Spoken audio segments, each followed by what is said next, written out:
तो एचडीएफसी की आज आखिरी शो था, आखिरी पारी थी, आखिरी दिन था। अब से एचडीएफसी जो कि एक शानदार कंपनी रही, शानदार सफर तय किया, कल से एचडीएफसी बैंक का हिस्सा होगी, तो उस पर भी बातचीत करेंगे। लेकिन सबसे पहले बाजार आज का कैसा रहा देख लेते हैं। आज वीकली एक्सपायरी से पहले बाजार में बिकवाली रही, बाजार गिरावट पर बंद हुआ है। सेंसेक्स 224 अंक गिरा है और 65,394 पर टिका है। वहीं निफ्टी 55 अंक गिरकर 19,384 पर बंद हुआ। आज सबसे ज्यादा खरीदारी मिड कैप स्मॉल कैप शेयरों में रही। रियल्टी, एफएमसीजी, फार्मा इंडेक्स आज बढ़त पर बंद हुए, लेकिन कुल मिलाकर बाजार में गिरावट का मूड रहा।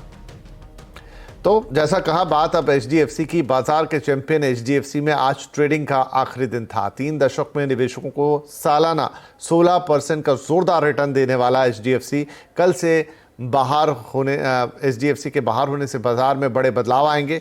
क्या होंगे बदलाव, बताने के लिए अब हमारे साथ जुड़ गए हैं सुमित मल्होत्रा। तो सुमित, अब चैंपियन जो है उसका आज गुड बाय हो गया, लेकिन इससे बाजार में कल से क्या बदलेगा?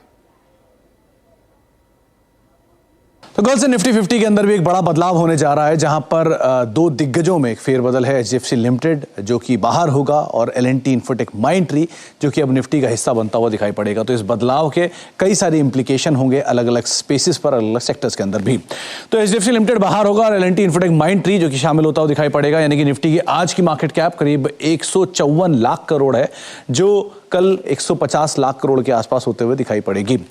इसके अलावा बैंकों में की जो आज निफ्टी के अंदर वेटेज है वो रफली 24.23% के आसपास है, जो कल तक 23.30% के आसपास पहुंचेगी। और आईटी की वेटेज, क्योंकि आईटी का नया नाम शामिल हो रहा है आईटी परिवार में, तो 15.5% की जो वेटेज है वो बढ़कर 16.5% के आसपास पहुंचते हुए दिखाई पड़ेगी। तो आईटी की वेटेज में बढ़त होगी और बैंक की वेटेज में कमी होगी।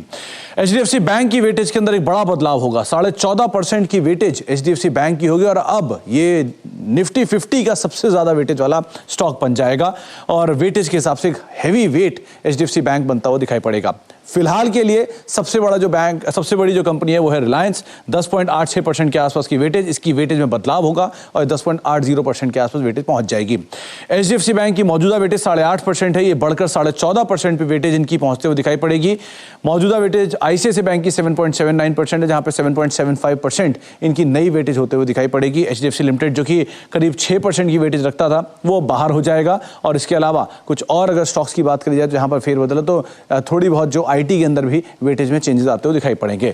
लेकिन जो एक बदलाव है उसमें एचडीएफसी लिमिटेड क्योंकि बाहर होगा, एल&टी इन्फोटेक माइंडट्री शामिल होगा, तो $9.5 करोड़ के आसपास के इनफ्लोज यहां आने का अनुमान है। ये निफ्टी की बात है। सेंसेक्स में जेएसडब्ल्यू स्टील आएगा तो वहां पर $16.5 करोड़ के आसपास या $16 करोड़ के आसपास का इनफ्लो आने का अनुमान लगाकर चला जा रहा है।